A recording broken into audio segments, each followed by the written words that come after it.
Thank you, Your Excellency. Now, every time you go to a rally, the people give you requests. They request for infrastructure, they request for so many things.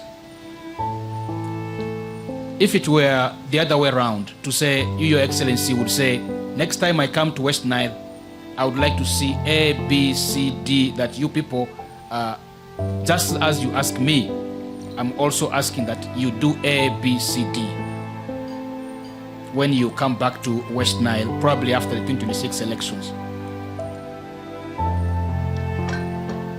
Well, but that's what I tell them. Although I don't give them as an order, but those videos I show them the forest creation, I'm telling them that's what I'm doing actually. Saying yes, I am doing the roads, but you also you do the homestead income. That's my message to them. I'm tasking them by educating them.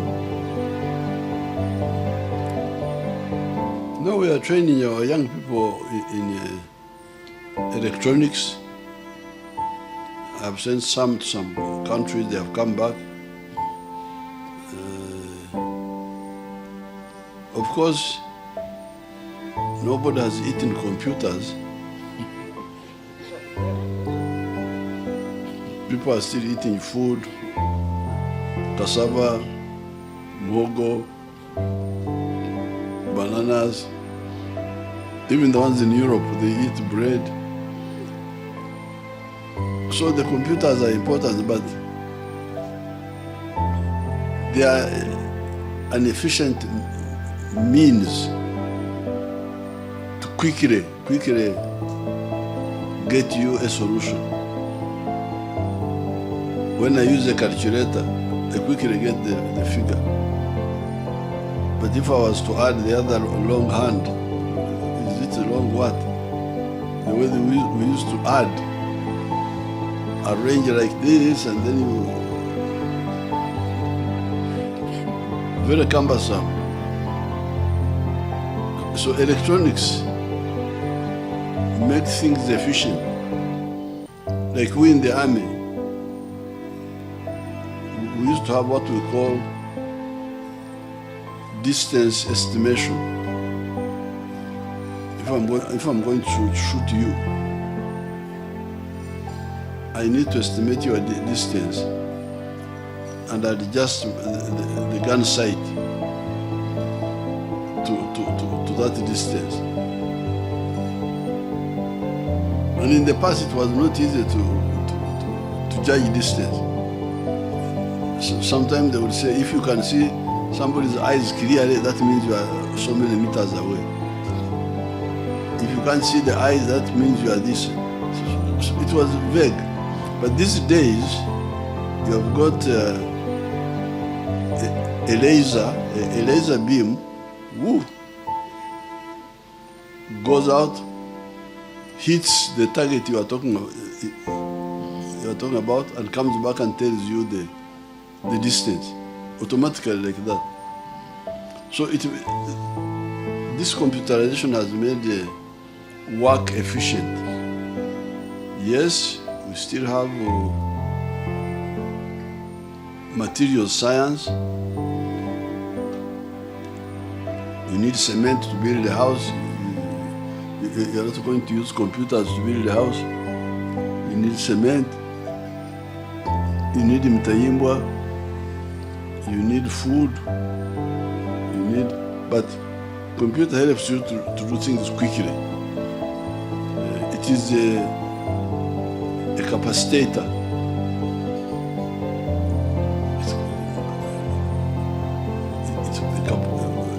It facilitates things to move fast.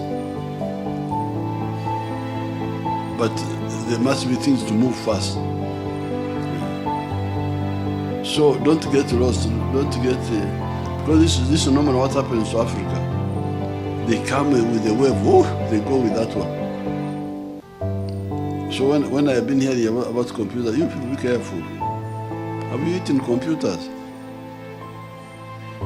If you have not yet eaten computers, don't forget muhogo now. Don't abandon cassava and say that they are now computers. Please. Keep muhogo. Let's use the computers to show us how we can more efficiently grow cassava, but not abandon it. Okay. Your Excellency, I would request with your permission, a few colleague journalists had questions which the coordination is being made before your final message. If maybe a few... Many things in planning. It's very dangerous when people touch so many things. Me, I am a bushman, and the way we survived was prioritization. You must prioritize among priorities. And you need to give me another medal. You have already given me some medals, but you could add another one. Because in 2005, I saw the danger. And after the election of 2006, I called the NRM people in the statistics house. I said, you people, you are going to get a crisis. There was already a crisis of, do you remember load shedding? Electricity which was not there. So I persuaded them to put more money on the roads, more money on electricity. You can check how much money by 2010, how much money we are putting on the roads and how much we are putting on electricity compared to water. For instance, water was getting less money. Is it because I didn't believe water was a priority? Yes, water is a priority, but if you can't do everything at a go if you don't have the money, why don't you choose what you can start with? Now, the reason I chose the roads and electricity was that in order to get out of poverty, we need more factories here. And what will bring factories more? Water or electricity? Electricity is the one which will bring factories and the roads. So yes, water is very important, but in order to move by bringing investors here, electricity was more needed.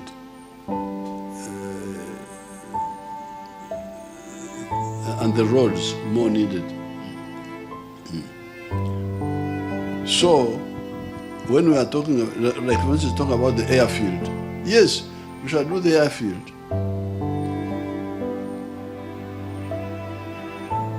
But what do we start with? Do we start with like for instance, the road from Nebi? I hear from Nebi to Goli, to Zombo, I hear the road is not so good. So what do we do now? Do we start with that road, or do we leave it and do the airport? Yeah, because the road means agriculture. It's not that the airport is not important, but if you don't have enough money to do all, what do you do? If you can do all, good. But if you can't, you must prioritize. But the airport, we shall do it. We shall do it. We can even use the private sector, like the Chidepo Airport. We are using the private sector to build it. Chidepo Airport, big airport.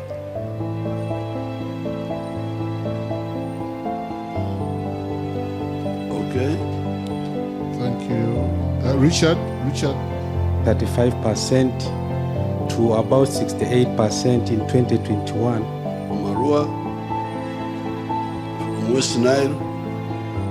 At one time I appointed Dr. Drico, second Deputy Prime Minister, Dr. Drico.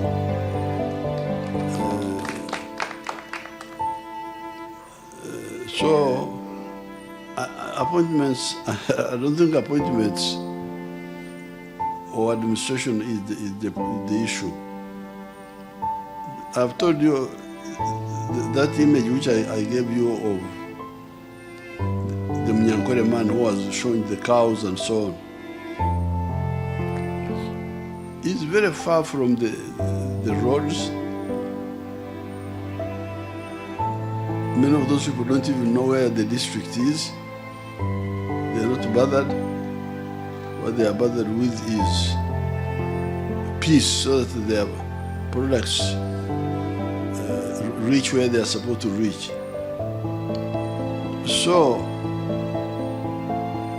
what is crucial for West Nile is awakening by the population to know where wealth comes from. And this is the message of the NIM of wealth creation. Once they pick that, whether West Nile is a region or not a region, the homes will be moving. When I moved to Raichitura in 1967, the district was in Mbarara. Ankole was one district. So when I hear, oh, there's a new district called Chiruhura, very good. But my cows are not affected. I'm not bothered with those, whether the district is at Mbarara or at Chiruhura or where. My cows go in the morning, come back in the evening. None of those has changed anything. So really, you spend time so much on the administration, the what, but I want you to focus on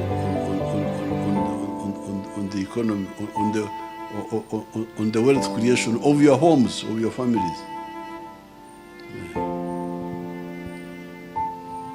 Peace. At one time, those people in my area there were fighting over a bishop.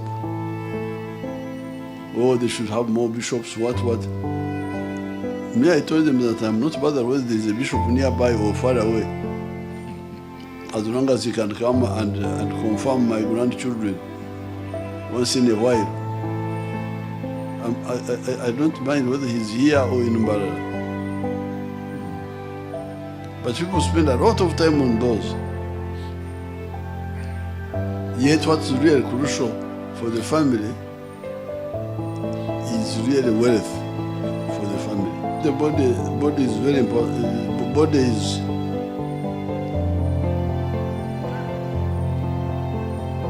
a complete unit. Each part playing a role. The muscles, the eyes,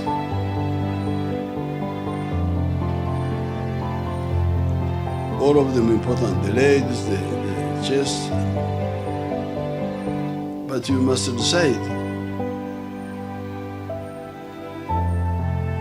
what kills a person. And we in karate, because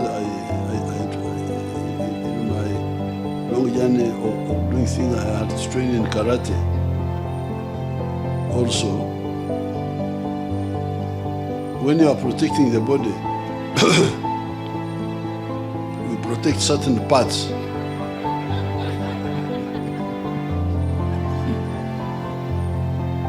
The whole body is yours. There is no part of the body which is not yours or which is not important. But the karate people said, if you are hit on the arm, you will survive.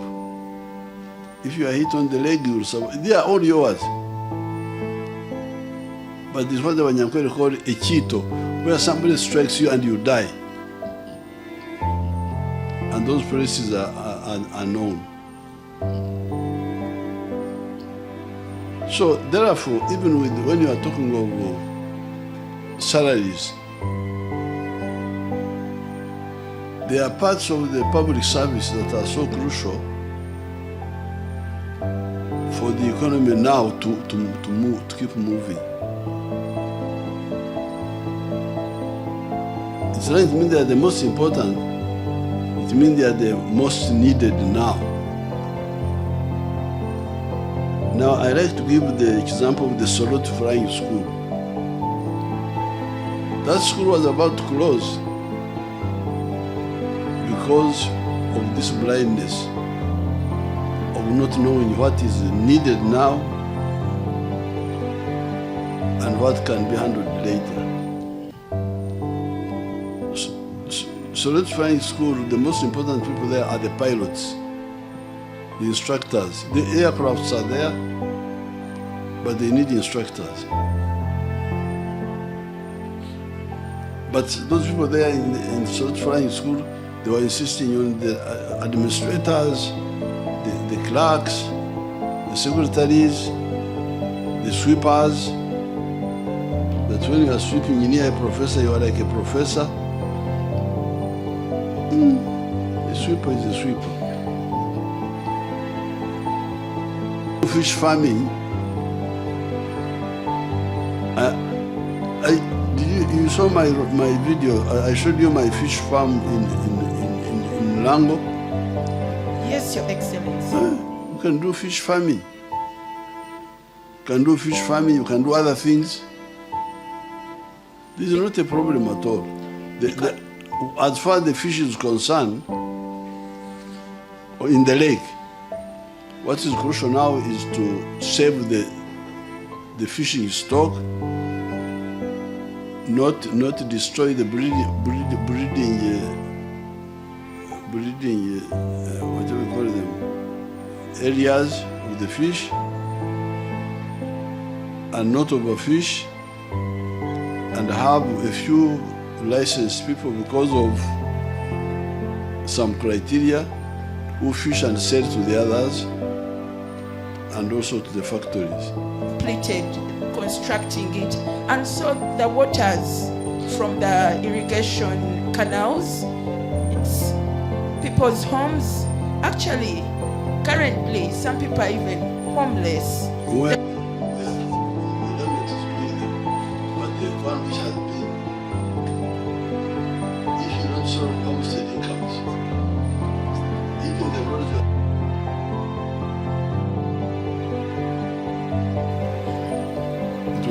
There was no stealing. At one time they were saying, oh, we judge to give this one, the committee should judge to what to give her. But when we came in, I said, no, they must all get 1 million. Then there was the issue of the banks deducting on the 1 million.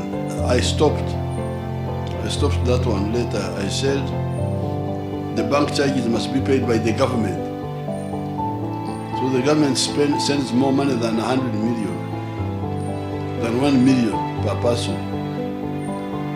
But part of it is to pay for the bank charges, so that the borrower gets 1 million. It is the government which pays the charge. If some people, for instance, when I look at the Ankole area, by 1959, when I came to Mbara High School from the village, all the Banyankwele were, what do you call, sleeping in Rugubara. Oduko. They were Oduko. Yes, sir. Asleep. Iki Odua. Odua. Asleep. Odua. Okay, bad. Now, Uncle Eli is very rich, with a lot of water, a lot of agricultural land, swamps, what? But people were just there, only working for the stomach. No money. There were a few families, a few families in what is now Bushenyi who were growing some coffee, and a few had started growing tea, also in Bushenyi, but not in Ntungamo, for instance. And there was one Mukochi man who had Frisian cows, the one who supplied milk to Mbara High School and to Ntare. And then there was a government stock farm, they were calling it, like a model farm of the government. It's still there. That's all. But this is what we used to educate our people. In 1966, when I was moving around, I would always say, you people, haven't you seen they were calling the government farm, they were calling it white man's farm. Farm Yomjung. Haven't you seen the white man's farm? How it is organized and so on. So examples will change these people. They will learn. And I can see there are a number of examples already. Like DPO, the one who interacted with Obua. You can see how they quickly, a goat, one goat now 20 goats. Then pig, many pigs. Then chicken. People will wake up. Examples will influence them. The cattle corridor have already changed totally. Although they still have some gaps, but they have really moved. Thank you, Your Excellency. Areas like Karanga have moved because of palm oil. You go to individual cocoa, coffee, Mukono area, some cocoa. So there are patches of Masaka coffee, a lot of coffee. My area Exozi, coffee, different enterprises. So people, this Noya in Acholi, has got a lot of modern farmers there. There are very many, from the air I could see. Pan-Africanism is cleverness.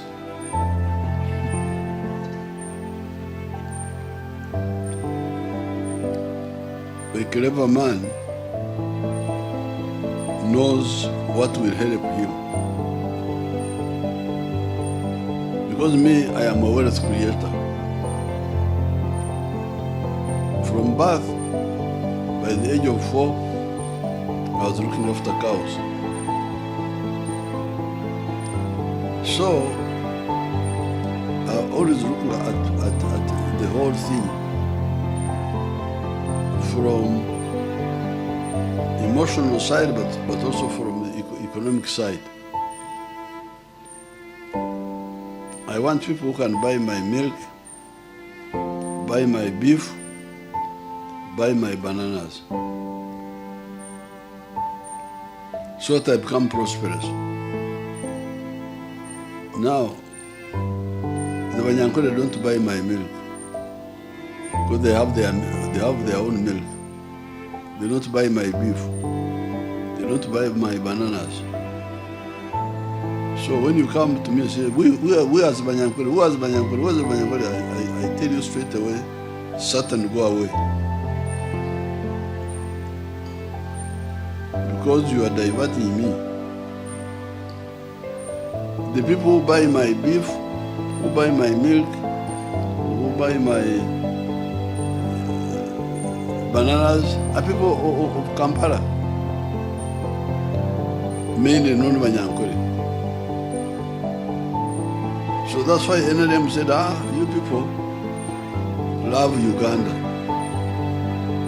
because you need it for your own good. But if you examine carefully, even the internal market is not enough. So we need the regional market.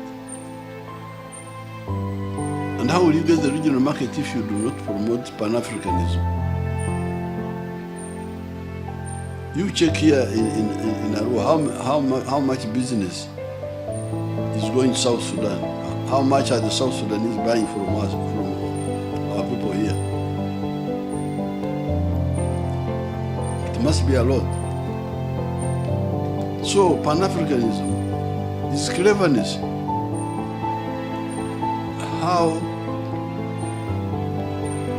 to ensure a market for our products and the products of our brothers. It is economics. Okay? No, they pick free education for our children in government schools. They pick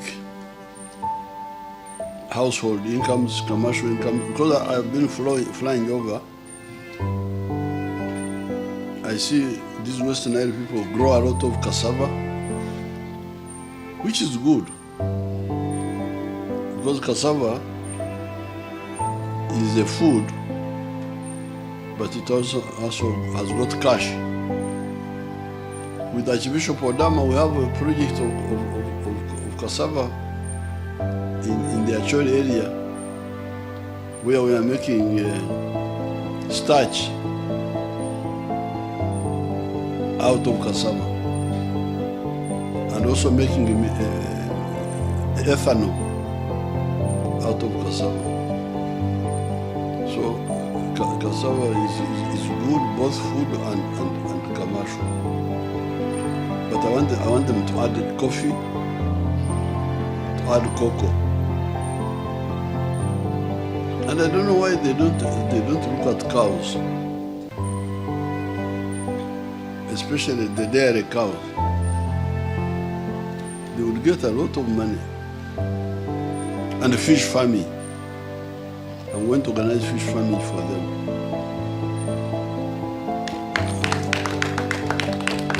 And then, that's for agriculture. Now, people in Moyo were demanding from Anite, I think even the one of EYAMBA yesterday. See, industrial park.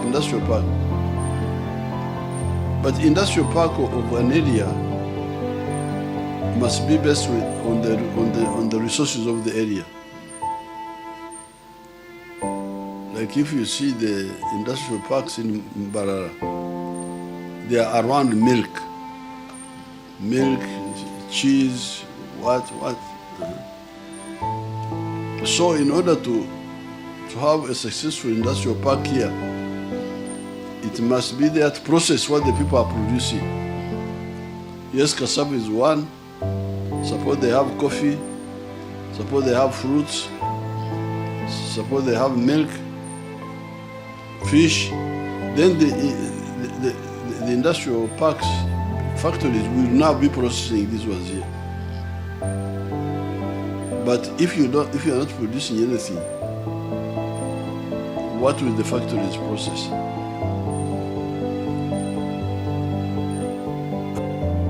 So they would want to make salary scales to cater for all those. And they didn't have enough money. So the school was about to close because they were paying pilots 1 million what? A pilot in the airline is earning 25 million. And you are paying him 1 million here because you want to put him with the sweeper, with the secretary, with the human resource. There's somebody called human resource. Have you heard of that one? That he's human resource. Yes, those people are there, but what we need in Solot is a pilot, an engineer of the aircraft. Let's start with those, because for them, if you don't treat them well, they will go and get other jobs.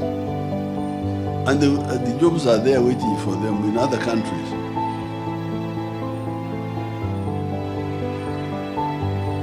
But the one of history, if he doesn't get a job here, he may not get it elsewhere. Because there are very many arts people.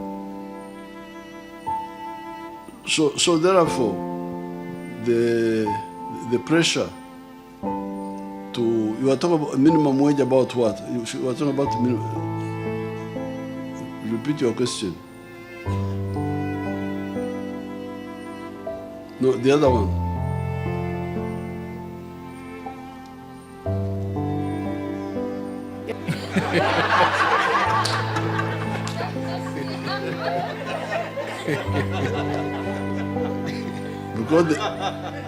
because the human capital you are talking about, like me, who studied literature, I'm a literature man. I can quote for you Shakespeare. What Shakespeare said, where he said it. Now, but we need a road engineer to deal with Mr. Zombo's road. So the human capital we need is exactly when I increased the salaries of the scientists, I was dealing with the human capital that is needed at that time. But what some people are saying that pay well everybody. But we don't have the money to do that. To pay well everybody. So what do we do? I remember that in 1958, from our school in Chamate, NAC, you know what NAC means? NAC, Chamate Native Anglican Church.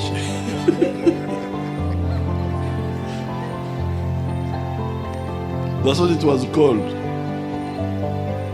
We were called NAC, we were called Native Anglicans, that we were Native Anglicans.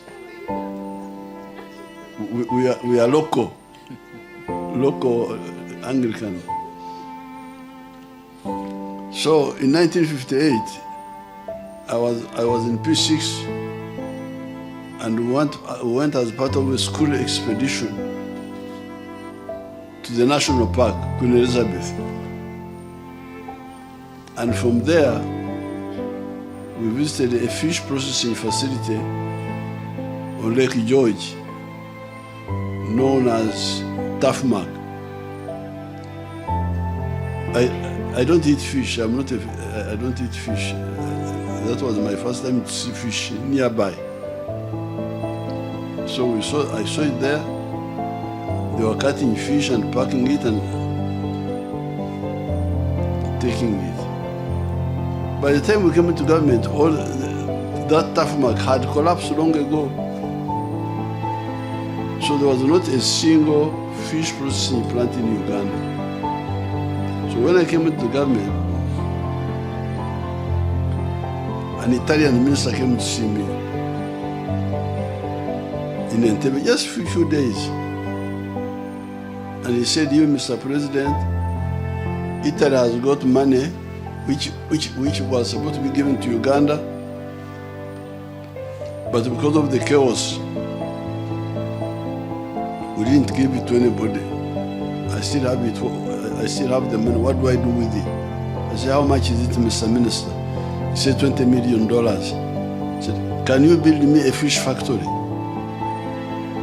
I asked him, without a study, without anything, but I was sure fish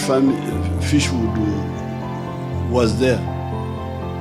So the Italians built Masese fish processing plant in Jinja. Oh, that's when people knew there was money in fish, because of that factory. Then the factories rushed there, 22 of them. Then those people, the people of the girl, "What are your people?" The other girl who is asking. Aivu. She's Aivu. She comes from Aivu, sir. Huh? Jonam? Or from Pakwach? She's from Pakwach. Yes, the Jonam. So your people, now they all rush there. Now the problem you have is that even in Nambole Stadium, there's a limit how many people can go there. And once that limit is reached, they close the gates, say, please, no more. Otherwise people will die.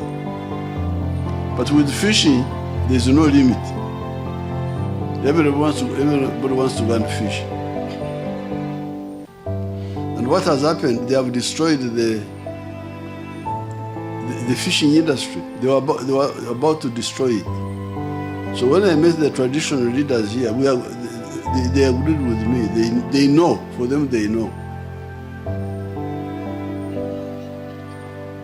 So what I told them in Jinja and here when I met them was, you people,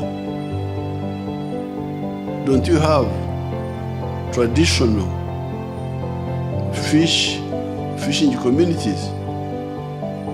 They are there. Why don't we make them our custodians of the lakes, so that we support them, and then they can guide us on how to handle the lake. And people seem to agree with what I was saying. That, and when we were in Jinya with the same fishing people, a woman from Buvuma talked in Luganda of Omujuzo. Omujuzo is when there's too many people in one place, or too much water or anything. So, my granddaughter, how can we control that Omujuzo in fishing? So that we have got a few people who are licensed, and the reason they are licensed must be clear. Don't you think it would be better for the fish industry? Because if you don't control the numbers, are you not going to destroy it? Thank you so much, Your Excellency.